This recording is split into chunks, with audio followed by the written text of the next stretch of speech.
జ్యోతిస్వరూపుడైన మహేశ్వరుడు ఈ పవిత్ర భారతావనిలో 12 చోట్ల జ్యోతిర్లింగ స్వరూపంలో వెలసి భక్తులను కరుణిస్తున్నాడు. భారతదేశంలోని 4 దిక్కులలో 12 జ్యోతిర్లింగాలు ఉన్నాయి. సముద్రపు ఒడ్డున 2, బంగాళాఖాత తీరంలో రామేశ్వరలింగం, అరేబియా సముద్ర తీరాన సోమనాథలింగం, పర్వత శిఖరాలలో 4, శ్రీశైలంలో మల్లికార్జునుడు, హిమాలయాలలో కేదారేశ్వరుడు, సహ్యాద్రి పర్వతాలలో భీమశంకరుడు, మేరు పర్వతాలపై వైద్యనాథలింగం, మైదాన ప్రదేశాలలో 3, దారుకావనంలో నాగేశ్వరలింగం, ఔరంగాబాదు వద్ద కృష్ణేశ్వరలింగం, ఉజ్జయిని నగరంలో మహాకాళేశ్వరలింగం, నదుల ఒడ్డున 3, గోదావరి తీరాన త్రయంబకేశ్వరలింగం, నర్మదా నదీ తీరాన ఓంకారేశ్వరలింగం, గంగా నదీ తీరాన విశ్వేశ్వరుడు. ఇలా మొత్తం 12 జ్యోతిర్లింగ రూపాలలోనున్న ఈ లింగాలు పరమశివుని తేజస్సులు. ఇవి ద్వాదశాదిత్యులకు ప్రతీకలు. 13వ లింగం కాలలింగం. తురీయావస్థను పొందిన జీవుడే కాలలింగం.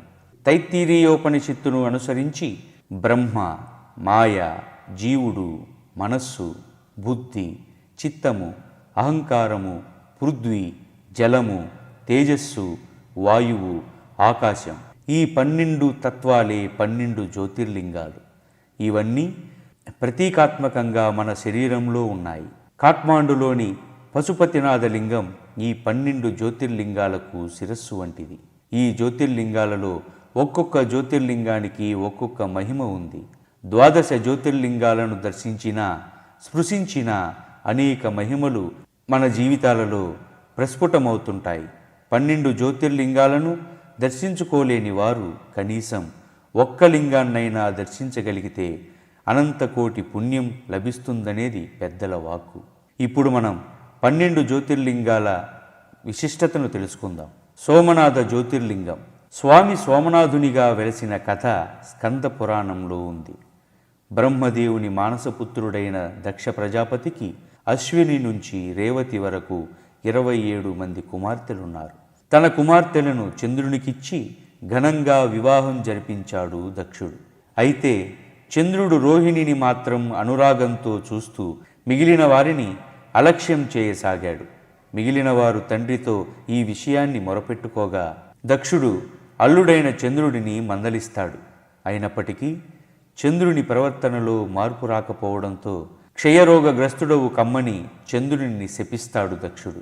ఫలితంగా చంద్రుడు క్షీణించసాగాడు. చంద్రకాంతి లేకపోవడంతో ఔషధాలు, పుష్పాలు ఫలించలేదు. ఈ పరిస్థితిని చూసిన సమస్త లోకవాసులు తమ కష్టాలు తీరే మార్గం చూపమని బ్రహ్మదేవుని ప్రార్థించారు. బ్రహ్మ ఆదేశానుసారం ప్రభాస క్షేత్రంలో మహామృత్యుంజయ మంత్రానుష్ఠానంగా శంకరుని ఆరాధించిన చంద్రుడు పార్థివలింగాన్ని ప్రతిష్ఠించి పూజించగా శంకరుడు ప్రత్యక్షమై చంద్రుని రోగ విముక్తిని గావించి కృష్ణపక్షంలో చంద్రకళలు రోజురోజుకి తగ్గుతాయని, శుక్లపక్షంలో దినదినం ఒక కళ చొప్పున పెరుగుతుందని అనుగ్రహించాడు. ఆనాటి నుండి చంద్రుని కోరిక మేర అతని కీర్తి దిశలా వ్యాపించేందుకై చంద్రుని పేరుతో సోమనాథునిగా, కుష్టు వంటి మహారోగాలను తగ్గించే సోమనాథ్ జ్యోతిర్లింగ రూపునిగా పార్వతీదేవి సమేతంగా వెలసి భక్తులను కరుణిస్తున్నాడు. 2వది మల్లికార్జున జ్యోతిర్లింగం. సుబ్రహ్మణ్యేశ్వర స్వామి కోపోద్రిక్తుడై తల్లిదండ్రులను వదిలి క్రౌంచ పర్వతానికి చేరుకోగా కుమారుని వదిలి ఉండలేని పార్వతీ పరమేశ్వరులు ఈ ప్రాంతంలోనే ఆగిపోయారని పురాణ కథనం. అందుకే శ్రీశైల శిఖరాన్ని దర్శించుకుంటే పునర్జన్మ ఉండదని అంటారు. అలాగే పర్వతుడు అనే ఋషి తపఃఫలంగా పరమశివుడు ఇక్కడ లింగ రూపంలో ఆవిర్భవించాడని మరో కథనం. కాశ్యాంతు మరణాన్ముక్తి స్మరణాధరుణాచలే దర్శనాదేవ శ్రీశైలే పునర్జన్మన విద్యతే. కాశీక్షేత్రంలో మరణం, అరుణాచలంలో భగవన్నామ స్మరణం, శ్రీశైలంలో లింగ దర్శనం ముక్తిదాయకాలు. కృతయుగంలో హిరణ్యకశపుడు, త్రేతాయుగంలో రావణ సంహారానంతరం శ్రీరామచంద్రుడు, ద్వాపరయుగంలో అరణ్యవాసానంతరం పాండవులు శ్రీశైలానికి వచ్చి భ్రమరాంబ సమేత మల్లికార్జున స్వామిని దర్శించుకున్నట్లు పురాణ కథనం. సీతారాముల రామ సహస్రలింగం, సీతా సహస్రలింగాలను ప్రతిష్ఠించినట్లు ప్రసిద్ధి. ఈ కలియుగంలో ఆదిశంకరాచార్య, ఆచార్య నాగార్జునుడు, కృష్ణదేవరాయలు, ఛత్రపతి శివాజీ వంటి వారెందరో స్వామిని దర్శించుకొని పూజలు జరిపించారు. మూడవది మహాకాళేశ్వర జ్యోతిర్లింగం. పరమేశ్వరునికి శ్మశానం అంటే అత్యంత ఇష్టం. ఈ భూమిపైనున్న సిద్ధ క్షేత్రాలలో నైమిషారణ్యం, పుష్కరం, కురుక్షేత్రం ముఖ్యమైనవి. కురుక్షేత్రం కంటే 10 రెట్లు కాశీ పుణ్యప్రదమైనది. కాశీ కంటే మహాకాలవనం 10 రెట్లు గొప్పది. తీర్థాలలో అత్యుత్తమమైనది ప్రభాసం, శ్రీశైలం, దారుకావనం. వీటన్నిటికంటే మహాకాలవనం గొప్పది. ఎందుకంటే శ్మశానం, ఎడారి, పాలంపీఠం, అరణ్యం అంటూ 5 ఒకే చోట ఉన్న ప్రదేశం ఉజ్జయిని. పూర్వం వేదప్రియుడనే శివభక్తునికి దేవప్రియుడు, ప్రియమేధుడు, సుకృతుడు, ధర్మవాహి అనే 4 కుమారులు ఉండేవారు. ఈ 4 కూడా శివభక్తులే. ఇదిలా ఉండగా రత్నమాల పర్వతంపై నివసిస్తున్న దూషణాసురుడనే రాక్షసుడు వీరి పూజలకు ఆటంకాన్ని కలిగిస్తూ అందరినీ హింసిస్తూ ఉండేవాడు. ఆ రాక్షసుని బాధలు తట్టుకోలేని అన్నదమ్ములు పార్థివ లింగాన్ని ప్రతిష్ఠించి పూజించగా శివుడు మహాకాలుడై ఆవిర్భవించి దూషణాసురుని, అతని సైన్యాన్ని భస్మం చేశాడు. అప్పటి నుంచి ఉజ్జయిని నగరంలో విలసిల్లుతున్న మహాకాళేశ్వరుడు త్రిభువన లింగాలలో ప్రసిద్ధునిగా వెలుగొందుతున్నాడు. 4వది ఓంకారేశ్వర జ్యోతిర్లింగం. ఒకసారి వింధ్య పర్వతం తనకంటే గొప్పవారు ఎవరూ లేరని విర్రవీగుచుండగా నీకంటే మేరు పర్వతం గొప్పదని నారద మహర్షి చెప్పగా కుపితుడై ఓంకార క్షేత్రానికెళ్ళి శివుని పార్థివ లింగాన్ని భక్తితో పూజిస్తూ తపస్సు చేశాడు. శివుడు ప్రత్యక్షమై వరాన్ని కోరుకోమనగా వింధ్యుడు స్వకార్యాన్ని సాధించుకునే శక్తిని ప్రసాదించమని వేడుకున్నాడు. శివుడు ఆ పర్వతాన్ని అనుగ్రహించాడు. అప్పుడు సమస్త దేవతలంతా స్వామివారిని ఓంకారేశ్వరంలో కొలువై ఉండమని ప్రార్థించారు. వారి కోరికను మన్నించిన స్వామి ప్రణవాకారంలో ఓంకారేశ్వరునిగా కొలువయ్యాడు. ఇదిలా ఉండగా శివుని నుంచి వరాన్ని పొందిన వింధ్యుడు వరగర్వంతో ఎంతో ఎత్తుకు పెరిగి సూర్య చంద్రుల గమనానికి కూడా అడ్డు తగలసాగాడు. వింధ్యుని చేష్టల వలన సమస్త లోకాలు అంధకారంలో తల్లడిల్లాయి. అప్పుడు దేవతల మొరలను ఆలకించిన పరమేశ్వరుడు వింధ్యుని గర్వమణచమని అగస్త్యమునిని పురమాయించాడు. అగస్త్యుని రాకను గమనించిన వింధ్యుడు మర్యాదపూర్వకంగా తన ఎత్తును తగ్గించి గౌరవించగా తాను తిరిగి వచ్చేంత వరకు ఎత్తు పెరగకుండా ఉండమని దక్షిణాదికి వెళ్ళి మరలా ఉత్తరాదికి వెళ్ళలేదు అగస్త్యుడు. ఫలితంగా వింధ్యుడు ఎత్తు పెరగలేదు. 5వది వైద్యనాథ జ్యోతిర్లింగం. వైద్యనాథ జ్యోతిర్లింగ విషయంలో అనేక భేదాభిప్రాయాలున్నాయి. మహారాష్ట్ర పర్లీ గ్రామంలోనిదే అసలైన జ్యోతిర్లింగమని, గంగా కేడలోని లింగం పంజాబ్ కీరక్ గ్రామంలోని లింగం, హిమాచల్ ప్రదేశ్లోని పఠాన్ కోట్కు సమీపంలోని లింగం, కర్ణాటకలోని గోకర్ణ లింగం ఇవన్నీ శివుని ఆత్మలింగాలేనన్న వాదన బలంగా ఉంది. జార్ఖండ్ వైద్యనాథంలో వెలసినదే అసలైన జ్యోతిర్లింగమని విఘ్నుల వాదన. పూర్వం రావణాసురుడు కఠోర నియమాలతో ఒక చెట్టు కింద అగ్నిగుండాన్ని ఏర్పరిచి పార్థివ లింగాన్ని ప్రతిష్ఠించి శివ పంచాక్షరి మంత్రంతో ఆవాహన కార్యక్రమంతో నిష్ఠతో ప్రార్థించగా శివుడు రావణుని కోరికను అనుసరించి తన ఆత్మలింగాన్ని ప్రసాదించాడు. అయితే ఆ ఆత్మలింగాన్ని భూమికి తాకించిన వెంటనే అక్కడే స్థిరపడుతుందని హెచ్చరించాడు. ఆత్మలింగంతో లంకా నగరానికి తిరుగు ప్రయాణమైన రావణుడు సంధ్యావందనం చేసేందుకు ఆ పశువుల కాపరికి రావణాసురుడు ఆ లింగాన్ని ఇవ్వగా ఆ కాపరి ఆత్మలింగాన్ని కింద పెడతాడు. ఫలితంగా ఆ లింగం అక్కడే స్థిరపడుతుంది. రావణుడు ఎంతగా ఆత్మలింగాన్ని పెకలించి లంకా నగరానికి తీసుకెళదామని ప్రయత్నించినప్పటికీ ఫలితం ఉండదు. వైద్యనాథ్ దేవాలయంలో ఒక విశేషం ఉంది. సాధారణంగా శివాలయాల మందిర శిఖరంపై త్రిశూలం ఉంటుంది. కానీ ఈ ఆలయ మందిర శిఖరంపై పంచశూలం ఉంటుంది. మరి ఏ ఇతర జ్యోతిర్లింగ ఆలయాలలో ఇలాంటి అమరిక లేదు. పంచాక్షరి మంత్రంగా కలిగిన పంచముఖ శివునికు అంతర్నిహితంగా కలిగిన శివతత్వమే ఇందులోని గూఢార్థం. 6వది నాగేశ్వర జ్యోతిర్లింగం. పశ్చిమ సముద్ర తీరాన దారుకుడనే రాక్షసుడు దారుక అనే తన భార్యతో కలిసి ప్రజలను చిత్రహింసలకు గురిచేయసాగాడు. యజ్ఞయాగాదులను నాశనం చేస్తూ మునిజనులను హింసించసాగాడు. వీరి హింసలను తట్టుకోలేని ఋషులు ఔర్వ మహర్షికి విన్నవించుకున్నారు. ఔర్వ మహర్షి ఆ రాక్షస దంపతులను సతీ సమేతంగా మరణించున్నట్లుగా శపించాడు. ఆ ముని శాపం భూమిపైనే పనిచేస్తుంది కనుక రాక్షస దంపతులు సముద్ర మధ్యంలో నివాసమేర్పరుచుకున్నారు. సముద్రయానం చేసేవారిని పీడించసాగారు. ఇలా కనబడిన ప్రయాణికులందరినీ ధన వస్తువులను అపహరిస్తూ చెరసాలలో బంధించసాగారు. అలా బంధింపబడిన వారిలో సుప్రియుడొకడు. ఇతడు పరమ శివభక్తుడు. రాక్షస బాధలను తట్టుకోలేక సుప్రియుడు ఆర్తనాదం చేయగా దివ్య తేజ పుంజరము కళ్ళు మిరిమిట్లు గొలుపునట్లు ప్రకాశించింది ఆ కాంతి. ఆ కాంతికి దారుకునితో పాటు సమస్త రాక్షసులు నేల కొరిగారు. అక్కడ పరమశివుడు నాగరూపమై జ్యోతిర్లింగమై వెలిశాడు. ఈ స్వామిని దర్శించి సేవించుకున్న వారికి శాశ్వత పుణ్యలోకవాసం సిద్ధిస్తుందని ప్రతీతి. 7వది కేదారేశ్వర జ్యోతిర్లింగం. ఒకప్పుడు బదరికా వనంలోని నరనారాయణులు అరింత్యంత నిష్ఠాగరిష్ఠులై తపస్సు చేయసాగారు.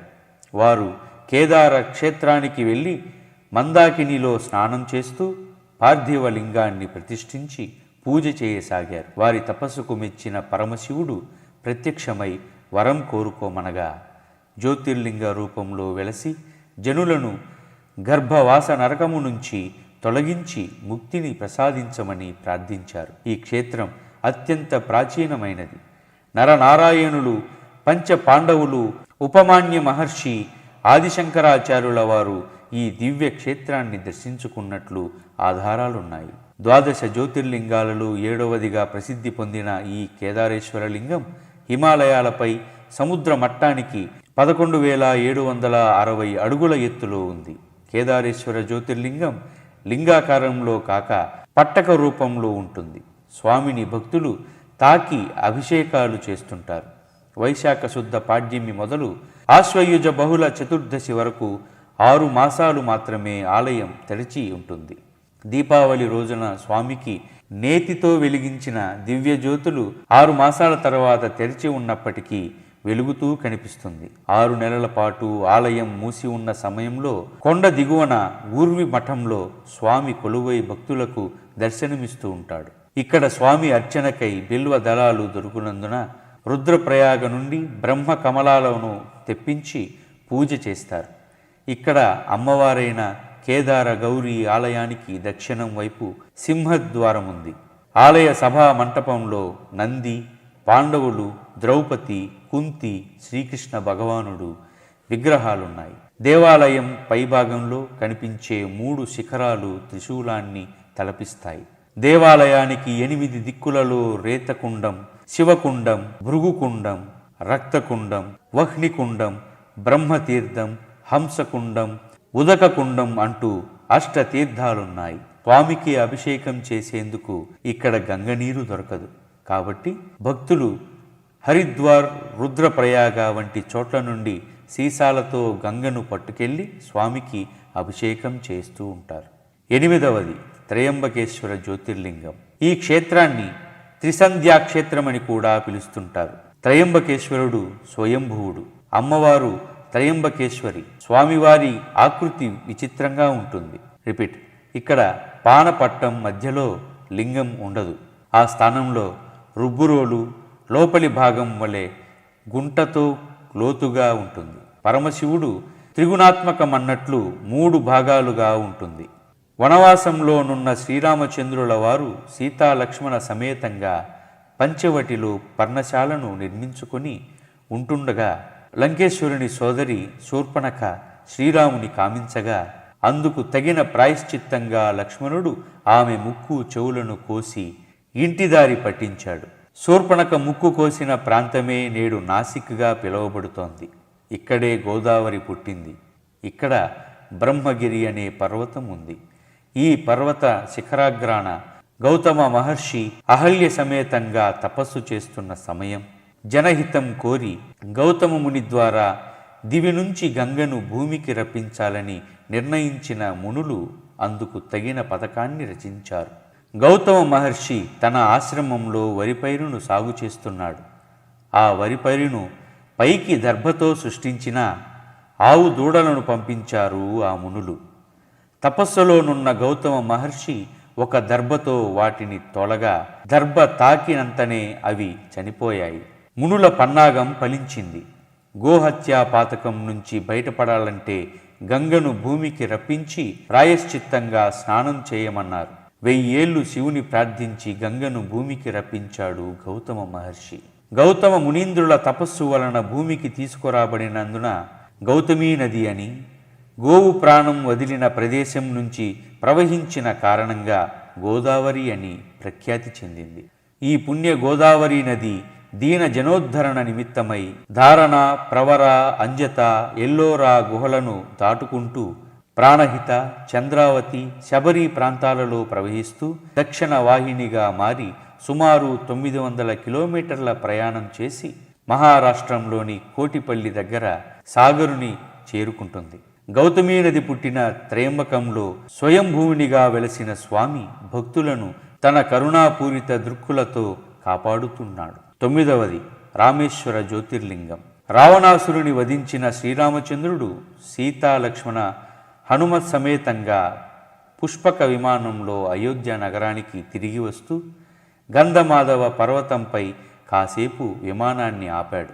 అక్కడున్న మునివరులను బ్రహ్మవంశానికి చెందిన రావణుని చంపిన పాపాన్నుండి బయటపడే మార్గాన్ని చెప్పమని అడుగుతాడు.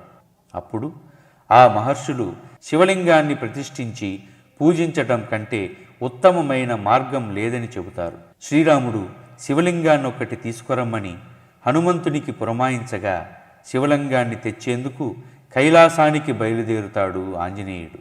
అయితే శివలింగాన్ని ప్రతిష్ఠించేందుకు ముహూర్తం సమీపిస్తున్న కొలది హనుమ రాక ఆలస్యమైంది. వేరే మార్గం లేక మునివరుల సలహాలను అనుసరించి సీతచే సైకతా లింగాన్ని ఇసుకతో ప్రతిష్ఠింపజేశాడు శ్రీరాముడు.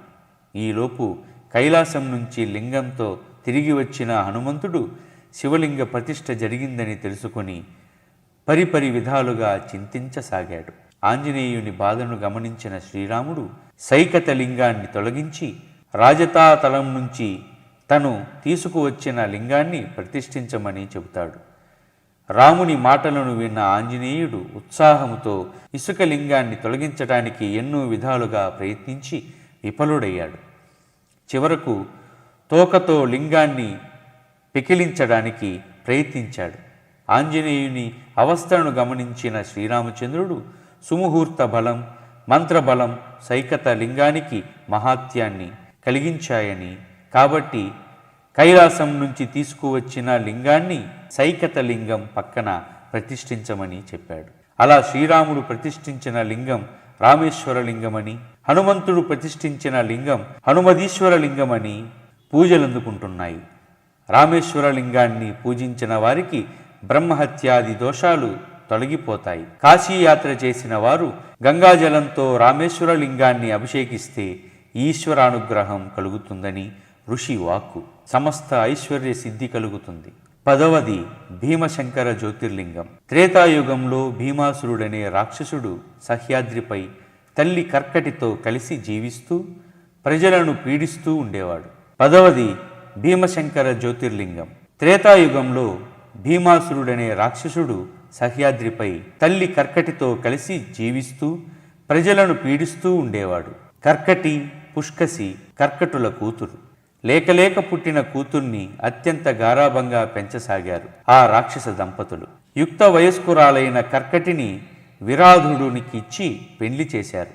ఆ విరాధుడు శ్రీరామునితో జరిగిన యుద్ధంలో మరణించగా మరలా కర్కటి తల్లిదండ్రులను ఆశ్రయించింది. ఒకరోజు అగస్త్యుని శిష్యుడైన సుతీక్షణుడు భీమా నదిలో స్నానం చేస్తుండగా కర్కటి తల్లిదండ్రులు అతనిని కబలించేందుకు ప్రయత్నించి ఆ ముని శాపానికి గురి అయి భస్మమయ్యారు. తల్లిదండ్రులను కోల్పోయిన కర్కటి అనాథగా మిగిలింది. ఆ అనాథగా సహ్యపర్వతంపై తిరుగుతున్న కర్కటిని చూసి మోహావేశుడైన రావణుని సోదరుడు కుంభకర్ణుడు ఆమెను బలత్కరించి లంకా నగరానికి వెళ్ళిపోయాడు.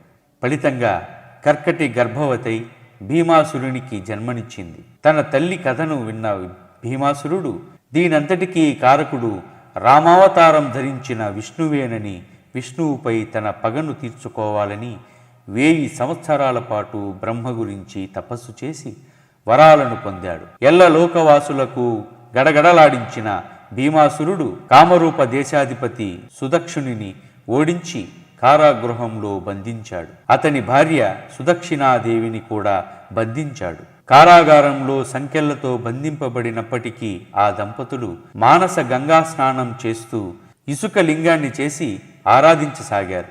వారి పూజలను చూసిన భీమాసురుడు ఈ లింగం మిమ్మలను రక్షిస్తుందా అంటూ తన కరవాలాన్ని విసురుతాడు. రాక్షసుని కత్తి పార్థివ లింగాన్ని తాకినంతనే కోటి సూర్యప్రభలతో స్వామి జ్యోతిర్లింగంగా ఆవిర్భవించి త్రిశూలంతో రాక్షస సంహారం గావించాడు. సకల లోకవాసులు సంతోషించారు.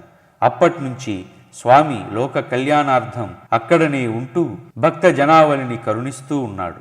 ఎందరో భక్తుల కోరికలను ఈడేరుస్తున్నాడు.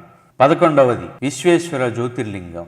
ఈ సృష్టికి ముందు నుంచే కాశీపురం పరమ పవిత్రమై విరాజిల్లుతోంది. ఇక్కడ పరమశివుడు సగుణ రూపాన్ని ధరించాడు. ఆ స్వరూపం శివభక్తి సమ్మేళనం. స్త్రీ పురుష రూపాలను భిన్నంగా ఉన్న ఆ రూపం ప్రకృతి పురుషులు ఉదయించారు. పరమాత్మ తన నుండి తేజాన్ని వెలువరించి 5 క్రోసుల మేరగల ఒక మహాపట్టణాన్ని ప్రకృతి పురుషుల తపస్సు చేయడానికి నిర్మించారు. అదే కాశీపట్టణం. పరమాత్మ ఆదేశానుసారం పురుషుడు సృష్టి నిర్మాణ సామర్థ్యాన్ని పొందేందుకు ఘోర తపస్సు చేశాడు. పరమ పురుషుడైన మహావిష్ణువు తపస్సు చేస్తుండగా ఆ తపస్సు వేడికి అతని శరీరం నుండి నీరు కాలువలై ప్రవహించసాగాయి.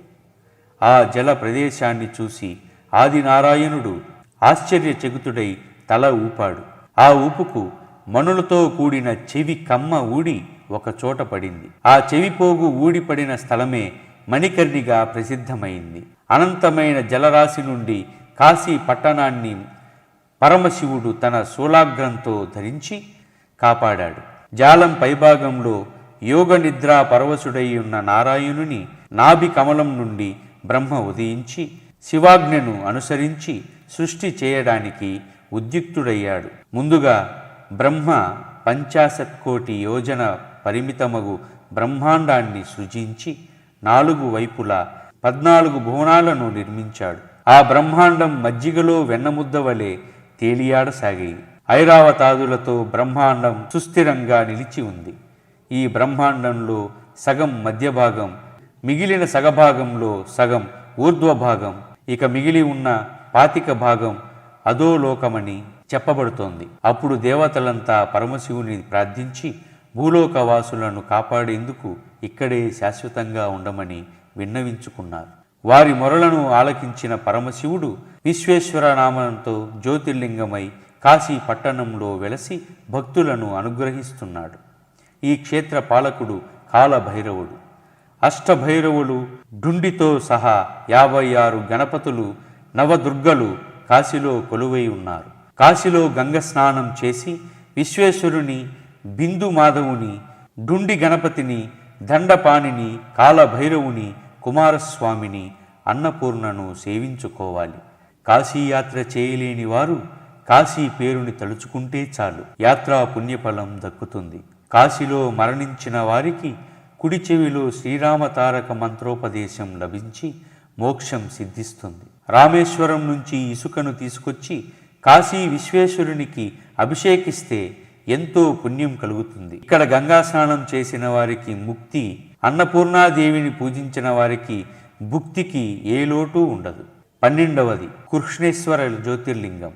పూర్వం సమీపంలో సుధర్ముడు, సుదేహ అనే దంపతులు ఉండేవారు. వీరికి ఎంతకాలమైనప్పటికీ సంతాన భాగ్యం కలగలేదు. ఒకరోజు ఆ ఇంటికి బ్రహ్మ తేజో విరాజితుడైన ఓ యతీశ్వరుడు భిక్ష కోసం వచ్చాడు. అతనిని సాదరంగా ఆహ్వానించిన దంపతులు ఆ యతీశ్వరునికి భోజన సదుపాయాలను ఏర్పాటు చేశారు. భోజనం చేస్తున్న సమయంలో ఆ దంపతులకు సంతాన భాగ్యం లేదన్న విషయాన్ని తెలుసుకున్న యతీశ్వరుడు సగంలోనే భోజనాన్ని వదిలేసి వెళ్ళసాగాడు. సంతానం లేని వారి ఇంట్లో భోజనం చేయకూడదన్నది యతీశ్వరుని నియమం. ఆ దంపతులు యతీశ్వరుని కాళ్లపై పడి ప్రార్థించగా త్వరలోనే సంతాన భాగ్యం కలుగుతుందని దీవించాడు. పెళ్లికి ముందు సుదేహ జాతక చక్రాన్ని పరిశీలించిన పండితులు ఆమెకు సంతాన ప్రాప్తి లేదని చెబుతారు. ఆ విషయాన్ని జ్ఞప్తికి తెచ్చుకున్న సుదేహ తన చెల్లెలు గస్మెను పెళ్లి చేసుకోమని భర్తకు చెబుతుంది. సుధుర్ముడు ఒప్పుకోకపోయినప్పటికీ సుదేహ పట్టుబట్టి భర్తకు రెండవ పెళ్లి జరిపిస్తుంది. అలా కొంతకాలం సుఖంగా ఉన్నారు. పరమ పతివ్రత అయిన గుష్మ అక్క సుదేహను తల్లిలా, భర్తను దైవ సమానునిగా భావించి సేవిస్తుండేది. అచిరకాలంలోనే గుష్మ గర్భవతి అయింది. ఒక శుభదినంలో గుష్మ మగబిడ్డను ప్రసవించింది. ఆ పిల్లవాడు దినదిన ప్రవర్ధమానంగా పెరగసాగాడు. అయితే సుదేహ మనసులో అసూయాజ్వాలలు రేగాయి. తన చెల్లెలి కొడుకుపై ఈర్ష్యాద్వేషాలు పెంచుకోసాగింది. ఒకరోజు రాత్రి సుదేహ పసివానిని గొంతు కోసి తలను మొండాన్ని వేరువేరుగా చెరువులోకి విసిరేసింది. ఇదంతా తెలియని గుష్మ ఉదయాన్నే లేచి కాలకృత్యాలను తీర్చుకొని స్నానం చేసేందుకు సరోవరానికి వెళ్ళింది. అక్కడ ఆమె కుమారుడు తల్లి పాదాల దగ్గరకు ఈదుకుంటూ వచ్చి, అమ్మా, నేనొక పీడకల కన్నాను, అందులోనే నేను చచ్చి బతికినట్లు అనిపించింది అని చెప్పాడు. కొడుకు చెప్పిన సంగతిని విన్న గుష్మ దిగ్భ్రమమైంది. ఎందుకిలా జరిగింది? ఇది కళ, నిజమా అని ఆలోచించసాగింది. అలా ఆమె దీర్ఘాలోచనలో ఉండగా శివుడు ప్రత్యక్షమై సుదేహ చేసిన ఘోర కృత్యాన్ని చెప్పి ఆమెను శిక్షిస్తానని పలుకుతాడు. అప్పుడు శివుని కాళ్లపై పడిన గుష్మ తన అక్కకు ఎటువంటి దండన వద్దని, మారుగా ఆమెకు మంచి బుద్ధి, సౌశీల్యాన్ని అనుగ్రహించమని ప్రార్థించింది. ఆమె ప్రార్థనను విని సంతసించిన శివుడు, తల్లి, నీ కోరిక ప్రకారమే జరుగుతుంది. ఇకపై నేను కృష్ణేశ్వర రామంతో ఇక్కడే కొలువై ఉండగలవాడను అని, నీవు దీర్ఘ సుమంగలివై చిరకాలం వర్ధిల్లి చివరకు నా లోకాన్ని చేరుకుంటావని ఆశీర్వదించి అంతర్ధానమయ్యాడు.